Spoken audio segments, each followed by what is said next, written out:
Using the board for classroom management. Making use of the board for a visual management system can be helpful for rowdy or energetic students. Moreover, it can also be an effective way to promote involvement and add a healthy competitive aspect to your class. You can make use of these systems for positive reinforcement as well as behaviour management.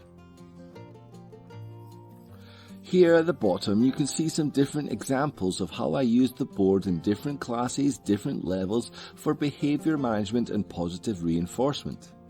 At the bottom you can see a typical tally score team with 2 team names, and at the right hand side you have a happy face, a smiley face, and it has a couple of names underneath them. If those particular children have done well, they will get some stickers or some class dollars. If they've done badly, they might lose some stars for their team, or they might not get stickers at the end. In the middle here, you can see the typical team names for younger learners. Younger learners, I let them pick something that they like and I try to draw it for them. You can see at the top, I've got a dragon octopus and a pie rabbit. I've also got a tiger, a banana pizza, some sort of dolphin monkey, and an ice cream cat. Normally, I will give them stars instead of tallies as well, because it's more visual and more appreciated by the younger levels.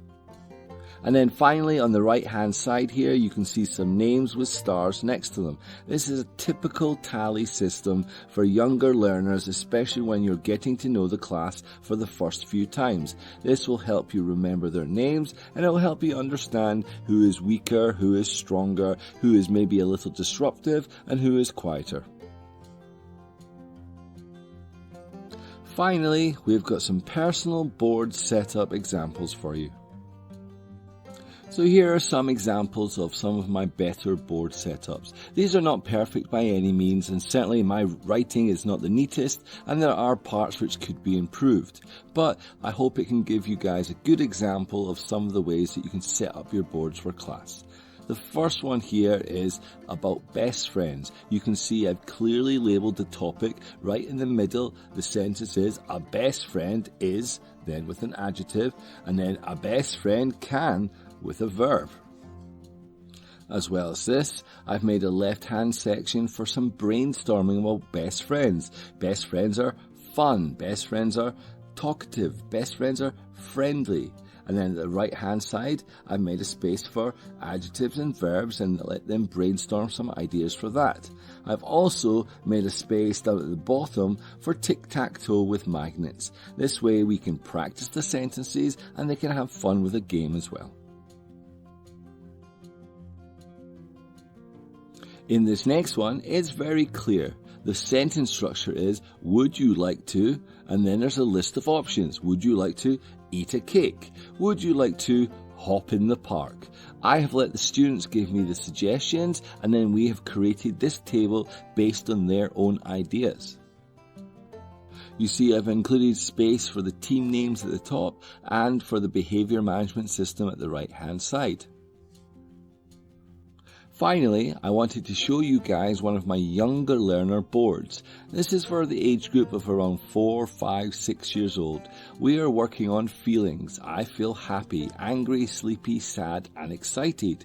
So I drew the first 4 or 5 heads there in the middle and we drilled the vocabulary.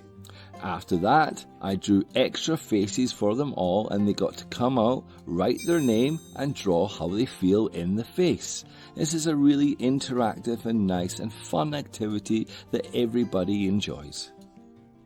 More to the point, as well as being fun and happy and an interesting activity for them to do, it reinforces the vocabulary and it gives you a reason for them to come out and speak the sentences you're trying to get them to say. For example, Ted comes out, he writes his name, he draws how he feels, and then he says, "My name is Ted, I feel sad." Then you can give Ted's team a little sticker and off he goes. Hannah comes out. Hannah writes her name. She draws her face and then she says, "My name is Hannah, I feel happy," and so on.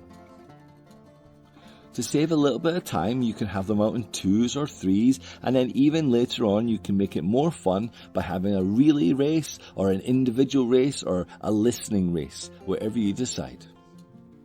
As a side note, for these younger learners, you don't have to know how to draw. As you can see, my drawings are very basic. But learning how to draw basic animals, basic fruit is handy and it is nice, and the children will appreciate it.